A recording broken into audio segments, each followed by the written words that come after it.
Agradeço, senhor presidente. Então, para que a gente introduza essa defesa, é importante dizer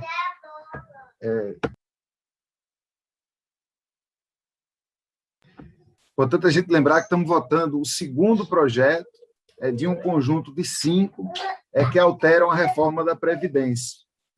Esse mandato, mais uma vez, está cumprindo a tarefa de fazer a discussão, de trazer à tona alguns elementos que a bancada do governo tem feito questão de que a gente não fale, mas é importante que a gente fale. E aí é preciso que a gente se debruce sobre o que está de fato em jogo.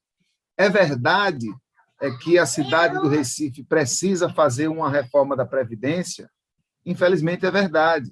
É porque foi aprovada uma reforma muito ruim pelo governo federal, que traz implicações para estados e municípios. Então, isso é verdade. É verdade que a gente precisa votar a reforma da Previdência hoje, sob o risco de a cidade do município estar negativado? Não, não é verdade. Nós podemos votar essa reforma até novembro. É como diz a liminar que a Prefeitura do Recife ganhou no ano passado. É verdade que todos os itens dessa reforma são obrigatórios? Não, não é verdade que todos os itens dessa reforma são obrigatórios. Algumas questões são obrigatórias, outras questões são facultativas. Nós podemos realizar ou não realizar. Lembrando que quando a gente votou a legislação agora, projeto de lei que muda a lei orgânica, que nós acabamos de votar, não éramos obrigados a aumentar a contribuição das mulheres como a gente aumentou, e também não éramos obrigados a proibir que o servidor ou servidora, no momento da sua aposentadoria, transformasse licença-prêmio em pecúnia, em dinheiro, para poder dar início ao seu processo de aposentadoria da melhor maneira possível. Então, nós estamos agora votando o segundo projeto desse conjunto de legislações. Agora, o que está sendo votado são os pareceres ao projeto de lei complementar 01. Mais uma vez, a gente traz aqui a informação relevante sobre a quantidade de emendas que foram propostas, tanto pela bancada da oposição à esquerda, quanto da bancada da oposição à direita.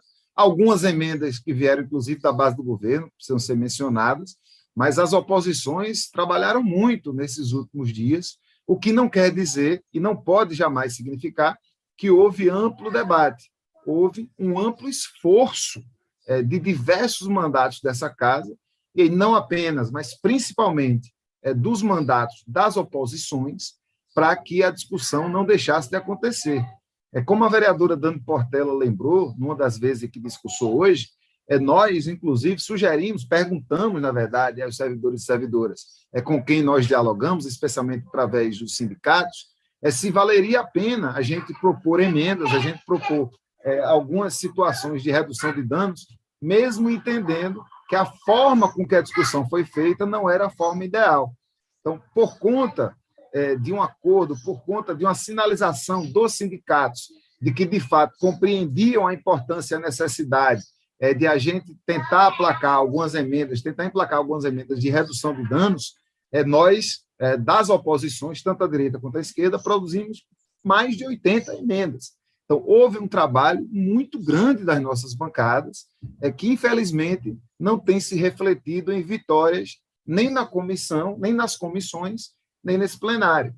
Nesse caso específico, dessa proposição específica, por exemplo, nós, da oposição às esquerdas, não tivemos nenhuma proposta de emenda, mas nós nos sentimos contemplados com algumas propostas que foram feitas, tanto pela base quanto pelas outras oposições, e gostaríamos que elas tivessem sido levadas adiante.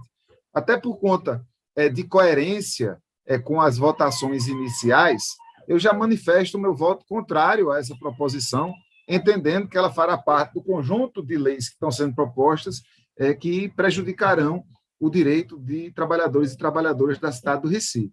Então, não é verdade, também, que esta reforma não retira direitos. Na medida em que ela impõe mais anos de contribuição, na medida em que ela impõe um aumento das alíquotas de contribuição, no momento em que ela impõe que os trabalhadores e trabalhadoras da Prefeitura do Recife não poderão receber em pecúnia os acúmulos das licenças prêmio, nós podemos dizer com toda tranquilidade, mas com muita tristeza, que sim, esses projetos, esse segundo, assim como o primeiro, assim como o próximo, que será o terceiro, assim como o quarto, assim como o quinto, são projetos que, através de uma explicação que a prefeitura dá, tiram, sim, direitos historicamente conquistados por trabalhadores e trabalhadoras da cidade do Recife. A nós nos resta manter a discussão acesa, a nós nos resta atender a grita de servidores e servidoras que, diga-se de passagem, acampam há cerca de uma semana no estacionamento da Câmara do Recife.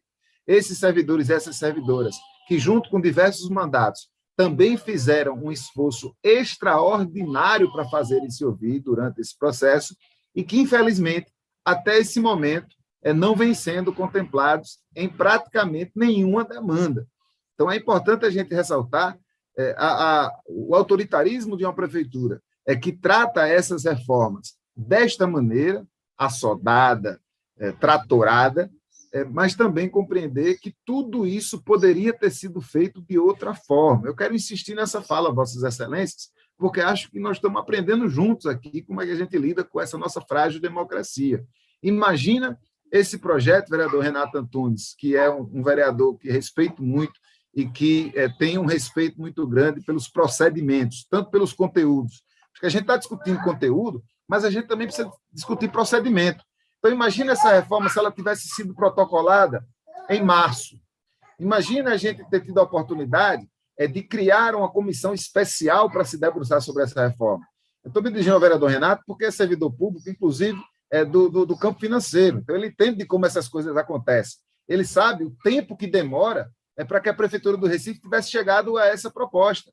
Então, seria, pelo menos, republicano se nós tivéssemos um tempo semelhante dentro dessa casa para que pudéssemos discutir mais a fundo, pudéssemos ver as contas.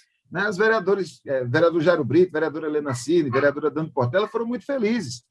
O vereador Luiz Eustáquio, como é que a gente vota uma reforma dessa sem ter visto uma conta dizendo quanto isso vai sair do bolso de cada um e de cada um, quanto é que isso impacta no funcionalismo? A gente vê, e aí é importante que se diga, a gente vê os olhos da prefeitura crescendo para o dinheiro que esperam economizar. E aí tem na apresentação do secretário, não, vamos economizar 1 bilhão. Agora, economizar 1 bilhão tirando do bolso de quem tem menos, não é justo, não é correto, não é pertinente. O pertinente seria reconhecer que temos uma crise financeira em curso e compreendermos que precisamos de alternativas para que esse recurso para pagar o pepino da crise saia dos bolsos mais profundos, saia de quem está ganhando dinheiro na crise, saia de quem está enriquecendo durante a pandemia, saia de quem não faz conta para pagar uma viagem para o exterior nem comprar um carro do ano.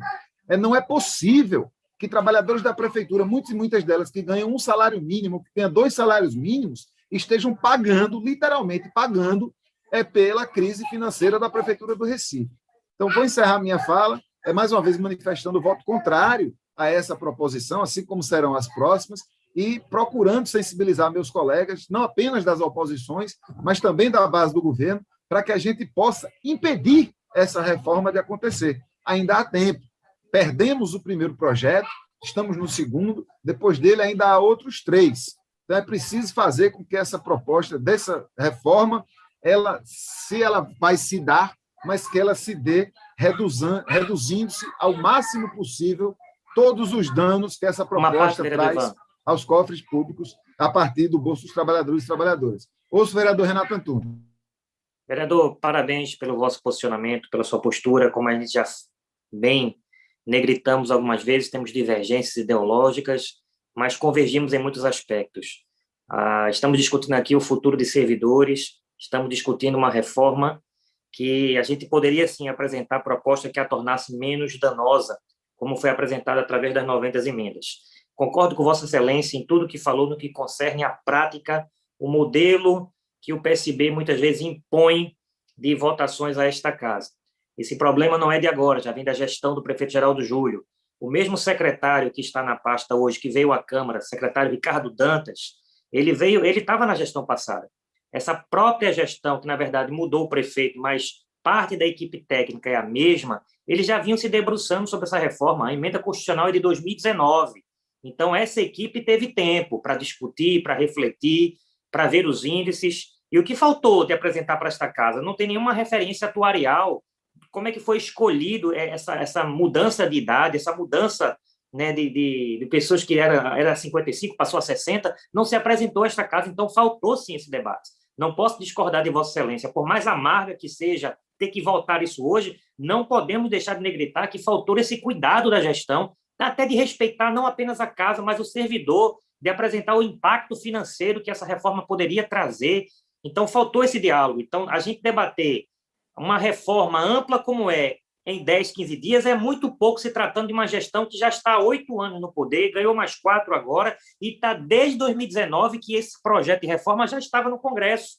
Então, não justifica, por isso concordo com Vossa Excelência e parabenizo, que faltou à gestão essa sensibilidade para tratar essa matéria com mais profundidade. E como Vossa Excelência já pontuou e a outros vereadores, poderíamos estar hoje votando de forma unânime essa reforma. Poderíamos estar, porque é necessário que se volte, mas, infelizmente, faltou esse compromisso da gestão de ouvir esta casa também. Agradeço a parte, vereador Renato Antunes. Vossa Excelência sabe que mencionei Vossa Excelência é porque reconheço as nossas diferenças, que não são poucas dentro do campo ideológico, mas também reconheço os nossos consensos, que também não são poucos, no que diz respeito ao trato republicano, à interdependência entre os poderes, né, e à legitimidade da discussão dentro dessa casa. E aí, dentro disso, nós seguiremos juntos, procurando fazer com que essa casa não seja lida pelo Poder Executivo como um órgão adjacente, como um puxadinho da Prefeitura do Recife, como uma casa em que tudo que se manda passa do jeito e da forma e no prazo que a Prefeitura quer. Acho que não é dessa forma que os poderes precisam se articular, não é dessa forma que o Poder Executivo tem que se comportar, e não é dessa forma que o Poder Legislativo vai chamar a atenção da população por suas pautas. Então, gostaríamos de ter tido mais tempo, possivelmente esse tempo maior que a gente gostaria de ter traria à tona outras divergências, talvez até internas dentro das bases ou entre nós da oposição, mas essas diferenças dialogadas tempo suficiente, especialmente com quem vai ser mais afetado e afetada, que são os servidores e servidoras do Recife, com certeza absoluta, traria para a gente muito mais condições em chegar num denominador comum. Então, é lamentável que essa discussão esteja sendo feita dessa forma. Nós estamos aqui discutindo tudo, trazendo tudo à tona, para que não fique nada sem debate. E aí eu peço, inclusive, a compreensão de quem nos assiste, dos vereadores e vereadoras, que podem estar achando essa sessão muito longa, que podem estar achando que a gente está discutindo demais, que podem estar achando que a gente está pegando muito em muitas minúcias, mas é porque, como a gente não teve tempo para que cada uma dessas emendas pudesse ter tido uma discussão mais efetiva, é natural que na votação do plenário, que é a última chance que se tem de transformar as coisas, a gente destaque coisas, a gente traga elementos à tona, porque, de fato, desejamos que essa casa possa ter voz na discussão das políticas públicas da nossa cidade. Desejamos que a prefeitura tenha outro tipo de tratamento com o poder legislativo. Né? Precisamos muito que o servidor e que a servidora seja ouvido e ouvida quando tem matérias legislativas que vão afetar diretamente os seus bolsos. Não é isso que tem acontecido, né? Isso só demonstra para a gente que o PSB, para continuar dizendo-se partido socialista, terá um grande desafio pela frente. Porque da forma com que se comporta a Prefeitura do Recife, da forma com que se comporta o governo do Estado, será muito difícil continuar fazendo com que seus eleitores e eleitoras acreditem que se trata de um partido que tem a palavra socialismo no nome.